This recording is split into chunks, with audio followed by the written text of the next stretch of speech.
Hello and welcome to Knock of the Perch, a Manchester United podcast, and an interesting week for Manchester United where we have seen some movement in the transfer window coming off a strong performance without a result against Arsenal. And looking forward to the game against Fulham, we will try to discuss all of that. But before that, hi Dheeraj, how are things? And how are you looking forward to the last week of the transfer window and the upcoming game? Tricky. I mean, United have made a strong showing in the transfer window this time, getting really good deals in Cunha, Bumo, and Sheshko. We saw Cunha and Bumo; they were very strong players, could have been the man of the match. We saw game-changing moments from both of them against Arsenal. It's all about converting the chances now. Sheshko, also in his very brief cameo against Arsenal, showed good signs, not enough, but again, we knew that it was hardly 4 days before he joined, and Yeah. then he had to show up against Arsenal. It's all about closing the loop for Amorim, giving him the best conditions to work with. Understand that midfielder and a goalkeeper is on the agenda. We haven't been hearing much about the midfielder part of it, but of course, goalkeeper issues are what brought us into this place. I mean, Yeah. Onana hasn't performed and Onana hasn't lived up to the bill in his 2 years at United. First year, he was responsible for our Champions League exit. Last Yeah. year, we thought there was some improvement in form, but again, it was a dwindling end to the season. Binder, whenever has he has been given chances, he has a mistake in him, which shouldn't be the Hmm. case. We saw this against Arsenal. His mistake led to the goal. He should have been stronger for me. People say it was a foul. That's a defender's job. Do you expect from a team, a physical team like Arsenal Yeah. in a Yeah. league like Premier League? What do you expect? Yeah, I mean He should have been stronger. it is a little bit of that Stoke City, Middlesbrough of the 90s, etc. sort of a way of playing, but to each their own. If Arsenal want to play that way, if they feel that is how they will get results, so be it. And I think United can't, in the garb of it was probably a controversial decision, etc. Sort of keep speaking about it. We need to deal with it. And I think Amarim made a quirky remark about it, saying that okay, if that is allowed, probably we need to do that in the games coming forward. So yeah, I think just deal with it in the best possible way and Yeah. be aggressive yourself. So I don't have, in fact, if I have to really talk about a referee decision, I think it was Saliba's interception or tackling of Matheus Cunha in the opposition half, where I felt he didn't get the ball. So it was again a 50-50 there. It was a 50-50. Yeah, it could have gone either way. It didn't go our way. What I was surprised by, we are not spending enough time on that. So, but again, I think, I think it is also because of the change in ruling this time for penalty box touches. It says that if the attacking player is reaching, like he is reaching for the contact, then it yeah, won't be given a penalty. And that was the case in this case. Cunha was reaching for the contact. It's okay. I mean, it was a 50-50. We get some, we lose correct, some. correct. We should have done enough to win the game, in my opinion. Arsenal Yeah, did just enough to win the game, and they walk away with 3 points on game week one, which is all that matters, to be yeah, honest. So we would expect Bumo Cunha to do what they are doing, but just yeah. to finish the chances. And it'll be interesting to see against Fulham how we fare. Absolutely, absolutely. And before we get into the details of the Fulham game, how is it that it might shape up? Let's look at our transfer window so far and have a little bit of a broader view in terms of how much we have done in the transfer window.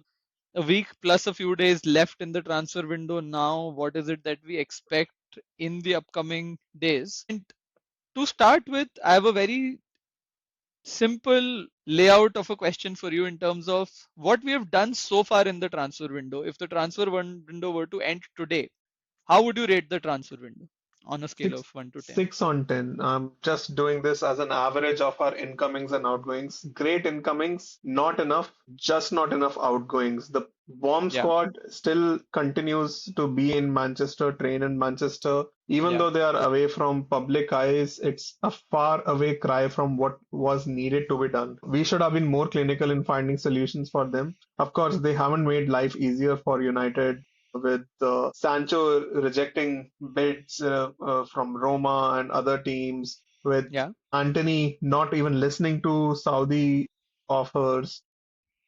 Garnacho People like rejecting Malacia. Bayern. Garnacho rejecting Bayern. You need to talk more about it. What kind of a decision is that? I'm not able to understand. I don't know what assurances Chelsea have given, but they already have like 1,000 players in their Yeah, squad. But hey, well, like, we need to put our foot down as well in the case of Garnacho, right? We hear that Chelsea is only planning to pay 30 million for him, which is crazy money for Garnacho because they themselves got what 50, 60 odd million for Madueke. And yeah, we've seen the market this time. Ilanga, Madueke, and players with similar pedigree and talent pool as Garnacho are going for 60 million. So I think 50 million before, like under 50 million is United shouldn't even listen to offers. yeah, yeah. No, let's see how that plays out. And I am of a similar opinion that as of today, our transfer window has been slightly below average. If you are able to ship off a few more players, it will probably become an average window, which will be like a 7 on 10. And if we are able to add a midfielder, maybe goalkeeping position, I am still in two minds. I don't know if we have a clear cut number one available for us to go after. Probably Donnarumma could have been one. We are not going after him. I don't know if Lemons is a number one choice. I am a little, my thoughts are a little subdued about it. But if we are able to then add a midfielder to it, then it probably becomes like an 8.5, 9 kind of a transfer windows. There's a lot of work to be done in the transfer window for United in the last few days. Definitely, definitely is. And I hear the goalkeeper that is being linked has been scouted quite a lot for the last few Yeah, months. His name has been appearing in reports. Now is when, their talks are getting stronger. We're also hearing murmurs of a midfielder from Sevilla yeah. getting linked to United. Like you mentioned, there are no concrete rumors from tier one sources regarding that one. Yeah, yeah. No, I think fair. Let's talk about few of the updates that we have with regard to the players, and most of them are outcomings. It's only Lemons that is probably a signing, and Royal Antwerp are demanding a fee roughly in the range of 20 million euros for him. Probably a decent signing. I don't know if he walks into the starting 11. I Mm, think mm. he still should take some time. It should be a case where a goalkeeper comes in, spends a year or so, has potential, and then eventually takes the number one spot. So then it will again come down to whether Amarim trusts Onana slash Binder to play that number one role. I think that will be critical. But talking about the outgoings, of the five players who were in the bomb squad, Rashford is already gone on loan. Malacia, Garnacho, Sancho, and Antony are still here. There are some possibilities of conversations that are happening for them. We know there is a club which is chasing Sancho, which is chasing Garnacho, which is chasing Antony. So there are possibilities that they might leave. Hopefully, these are deals that are favorable to United. And then is the case of Rasmus Højlund, who has been a thorough professional, I must say. He has clearly demanded that I much rather leave on a permanent transfer or at least with an obligation to buy, so that I'm settled into the new team and I don't have to come back to United again next year and look for another club. So how do you think this is shaping up? I mean, it looks quite haphazard, to be very honest. There's no semblance of a plan here. I think clubs are playing into United's position, Yeah, taking these transfers to the last week, putting pressure to United. They know these players are not even part of our squad, and United would much rather get them out at any cost rather than keep them for the whole year. That yeah, being said, I think the onus is also on the players to find a new team. yeah. This being a World Cup year, if they don't find one, they might find themselves in reserves team or like third choice, fourth choice. Let's see them one by one. I think Antony might have the strongest case to get some minutes. Garnacho, I don't see him after his off-field issues. I don't see him getting any minutes. Sancho, again, definitely not. We haven't seen him around the United setup for quite some time. Yeah, just on Sancho, it was Eric Ten Hag who had an issue with Sancho. He sent him to Borussia Dortmund for that loan. He came back. It seemed that they are patching up a little bit. He was involved in the preseason, etc. And then he was loaned with an obligation to buy to Chelsea. And he came back. So technically, Amorim has never even trained, coached Yeah. Sancho on the pitch. But he has still made such a strong decision. It goes a long way to talk about what is Sancho's reputation. The clubs don't really want him. I think Chelsea wanted him for a much lesser fee, which Sancho decided against. Dortmund were given a chance to buy him last year. They decided not to buy him. They were not in agreement with the fees. So yeah, it just seems that these players, especially for Sancho, it doesn't seem like there is a desire to make a name at a tier one club again. He just wants to ensure that his contract is honored. He gets the money that he's supposed to, 250K a week or whatever his fees are, right? I can't believe that we were putting Rashford in the same bracket because Rashford found himself a club. Rashford Yeah, started the preseason with that club, took a pay cut to go there. No squabbles about the fees. He just wanted to have a positive environment. I yeah, hear he's settling in well in yeah, Barcelona. Of course, Barcelona's fans are much less forgiving than England fans, which yeah, is a surprise because they don't take a player on the face value unless and until you're performing, you'll never enter their good books. The yeah, white handkerchiefs come out very fast in Spain. yeah. They are not as like I get that English media is tough on Rashford about a lot of things off field as well, but Barcelona he'll have to start afresh. And what a chance it is like to be in a team like Absolutely. Barcelona. Like he has fell, but he has fell upwards. I feel Yeah, yeah, he will yeah. be participating in I think Champions League. 27-year-old, a place in a Barcelona team which will dominate most of the games. They typically end up scoring like 4 or 5 goals a game on an average. Come to think of it, so he will get a lot of chances. Now it Definitely. is upon him to take those chances. And the issue with Rashford has always been that he has those sparks of brilliance. It is only at times when he's, off it slightly, he wouldn't track back, he'll probably be walking on the pitch. I think that is what, as you were saying, the Barcelona fans are not going Yeah. to forgive. So he will have to be at it. It's a World Cup year. If he does really well, possibly he could be in the mix as well. So yeah, great for him. He has this chance. Hopefully he gets registered soon. I think he hasn't been registered as yet. So he Hmm. wasn't involved in the first game. Second game, I'm not sure he will still be involved or not. But yeah, I think the likes of Garnacho, Sancho have to learn a lot from him. Again, I think the case of Garnacho is very strange. I mean, I remember a couple of years back, we were following him from his youth days. We remember the Youth FA Cup when he was involved in, and we were very excited with him joining the club's senior team. And he has shown us those sparks of brilliance, but his off field issues, I mean, we can't keep covering them up or papering over them just because he's a young lad. I think he's in a team which has been in the limelight and he is in the limelight now. I think he just needs to behave that way, and he hasn't. And right now, also, I would much rather, because he's not on high wages. So that's a slight different deal with other Hmm. players Hmm. Hmm. for Garnacho. I would much rather him be with the reserves, play under 21s and all of that if required, rather than succumbing to selling him for 20-25 million. Yeah, yeah. But again, will we get a better deal in 6 months' time? Is this the best money that we can get out of Garnacho? How much are you planning to take on? Because United are not in decent financial shape. They will have to Yeah, let go of players to invest into new ones. So I don't know. I don't know. It's a tough one. All of these are not easy ones. Let's hope at least four out of these five get the move that they desire, that United desires on favorable terms, and we are able to see at least one incoming between either of goalkeeper or midfielder.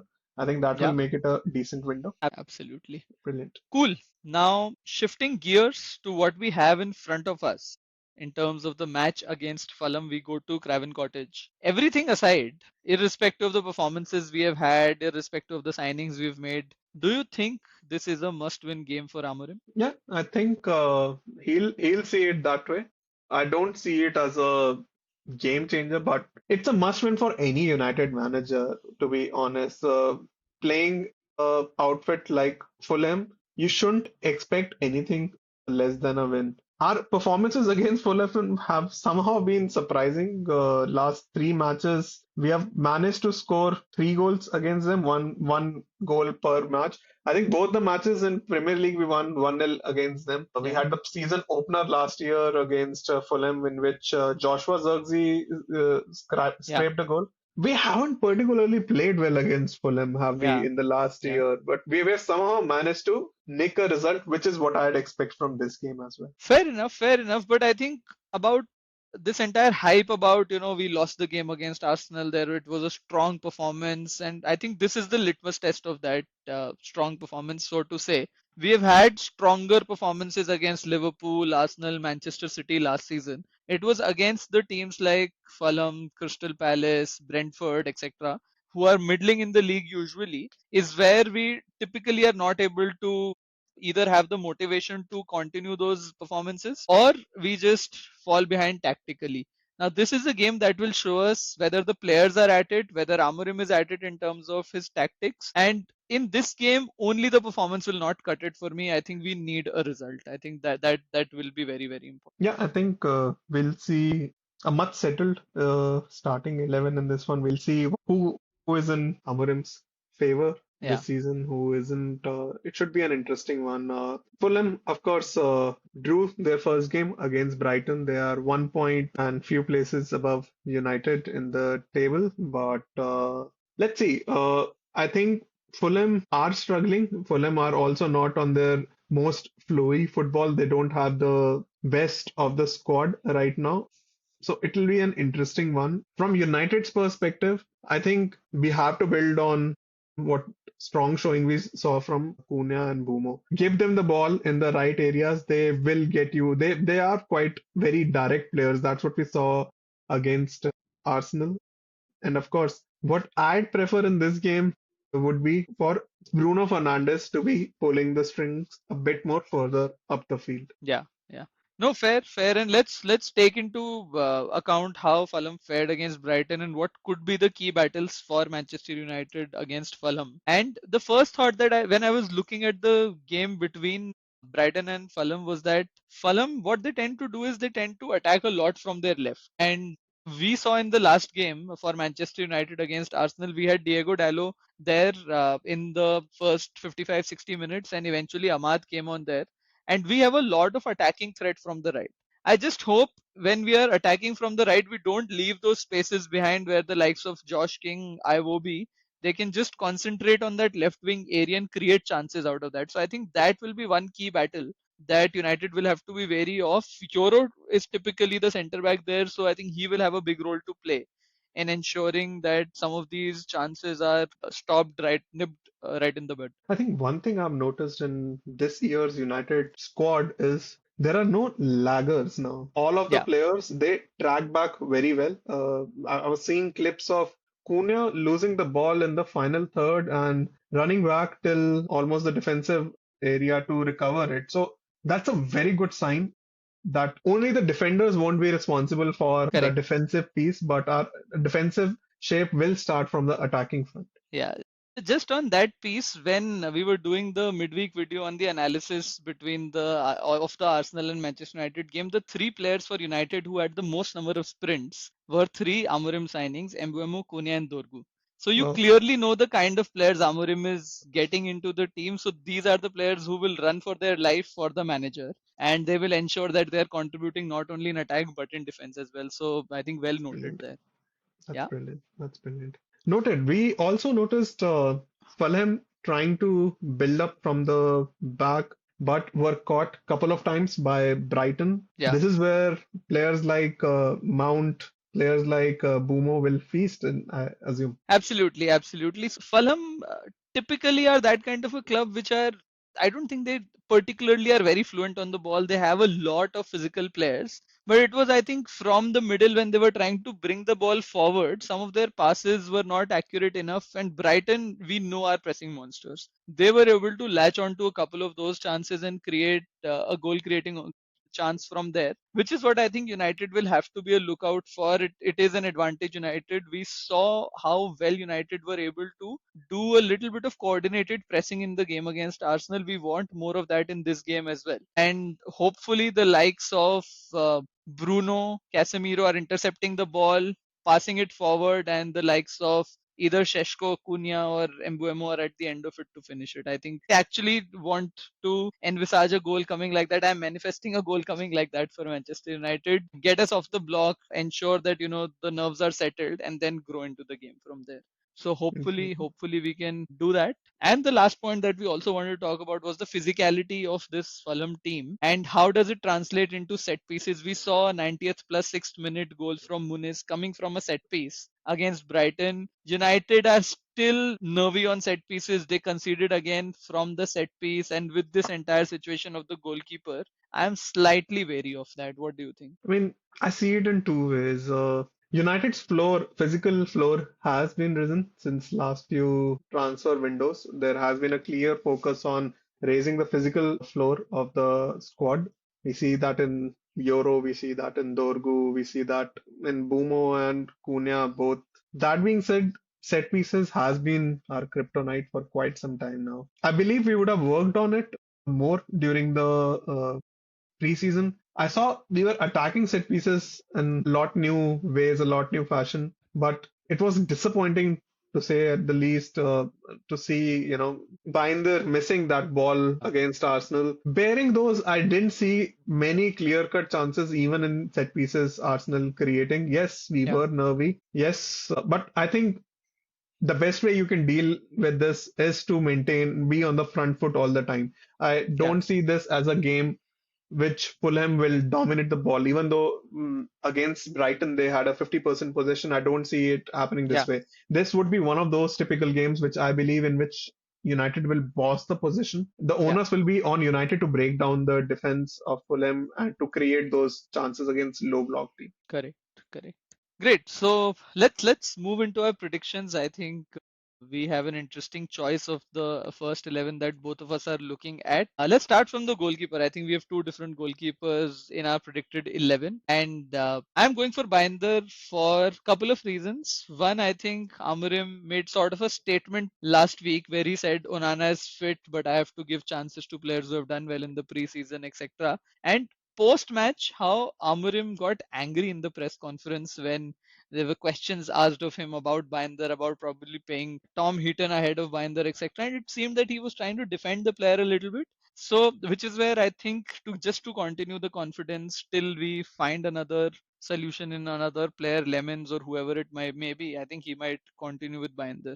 Why have you gone for Onana? I think Amorim would want to establish who his number two is. He would want to see if Onana makes the cut, and he would want to see if he has made any improvement during the preseason. Of course, he was injured, we know that, but he has been fit, and I'm pretty sure he would want to make his claim. Even if Onana moves out and goes to another team, he will have to have a strong showing in whatever games he can for United. I think this is a Yeah, game which would suit Onana more than Binder. I think it was quite a big mistake to make from Binder in the first yeah, game for him to lose a place. As much as Amorim took his side, battled for him, yeah. I think I'd like to see Onana. And could be either way. It's a 50-50, could be either way. But I believe I'd like to see Onana much more than I have much more faith in Onana than in Binder. And that is something to say because I have very little faith in both of these players. Fair enough, fair enough. We've got for a similar back three in Euro, Delict, and Shaw. I think not much to talk about there. Brilliant performances from all three, and we see that balance in this team when or a fit left-footed centre back is playing. Clearly, Martinez can come in place of Shaw in this as well. So I think there's good depth there. But Shaw from the left, Euro from the right, and Delict who was brilliant in the game against Arsenal, by the way. Very, very solid. Kept Gyökeres in his pocket. I think it's a solid back three, and we should continue with it. Yeah, I Anything think to add there? Yeah.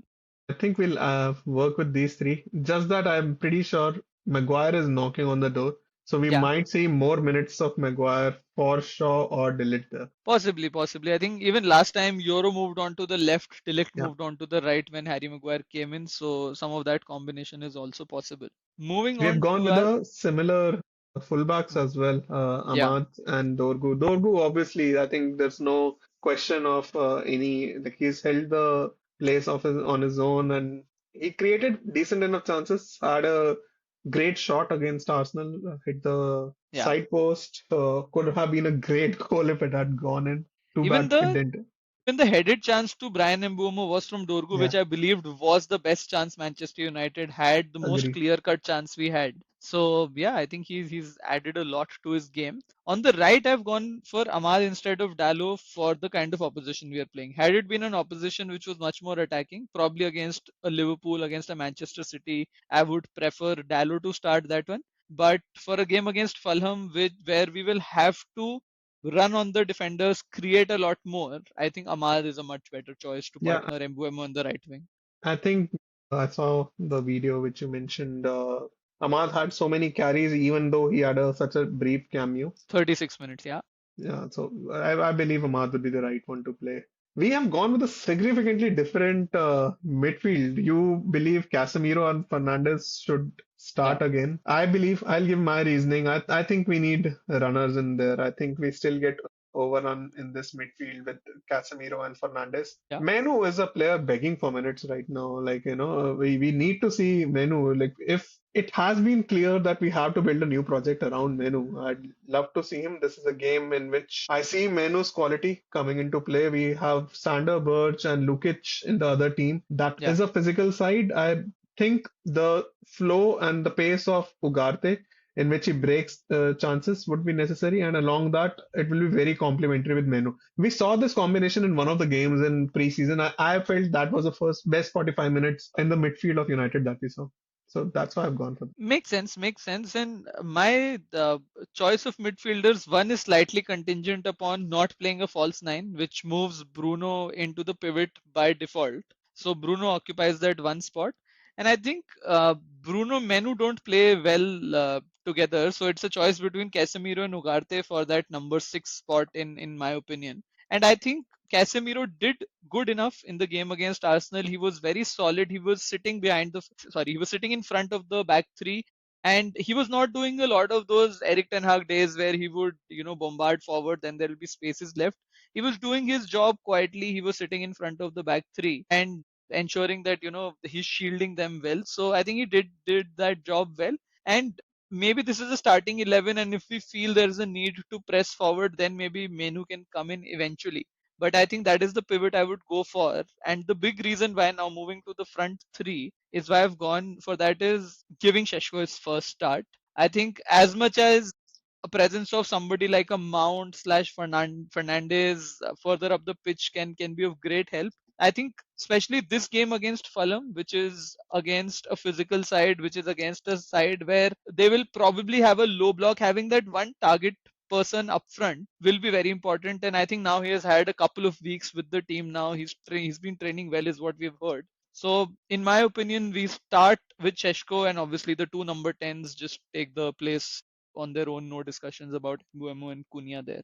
Why have you gone for Cunha false nine instead of Sheshko? I felt that they did it very intelligently. Bumo and Cunha occupied the number nine position very intelligently, and I have a vision for Sheshko that he'll be a brilliant player when it's a game under transition phases, when it's a counter-attacking type of game that we need to play to stretch defenses and all. In a low block setting, I think we need more creative players. I see Sheshko as a poacher who finishes on long balls and whatnot. Believe this will be a game in which it will be a more tactical game. It will be a tactical chess in which I believe Bumo, Cunha, and Fernandez, the interplay between these players would be interesting to see. Of course, would love to see Sheshko start and score a goal, but somehow this game has a feeling of a much more of a tactical chess than an Arsenal one. In Arsenal game, we were expected to have lesser chance. Somehow we reversed the narrative. That was a happy turn from that game. I remember you mentioned that United might win it 1-0. We will have to Yeah, nick the game on a chance we create. It was exactly a game like that. It was only just Arsenal Arsenal. played that way and they nicked the chance that they got. Interesting, interesting. Talking about predictions of the score, what are your predictions for the game against Fulham at Craven Cottage? Away victory for United. Going, I was going for the same as well. I have also predicted a 2-0 victory for Manchester United. Who are your goal scorers? My goal scorers would be Bumo. and Menu. Interesting, interesting. While earlier in the pod I mentioned that we'll probably intercept a ball, Bruno will pass it forward, Mbeumo will finish it, his first goal for Manchester United. And on the second one, while you were talking, I was thinking, okay, a physical game, but live striker Mbeumo with his pinpoint crosses. I think an Mbeumo assist Sheshko goal is also incoming. 2-0 victory with Bumo and Sheshko scoring. It is a battle between the strikers and the newly signed strikers in the Premier League. Who starts the strongest? Ekiteke has already scored a goal. Yeah. Gyökeres, it's still looking for one. Could be a good chance for Šeško this time. Absolutely, absolutely. Great. This has been a fun one. In the comments, please let us know your thoughts on the predicted 11 and how do you think this game will play out. And we will join you in the upcoming videos for the next games. And thanks so much. As always, this is our perch. Let's knock him off. Until next time, stay united.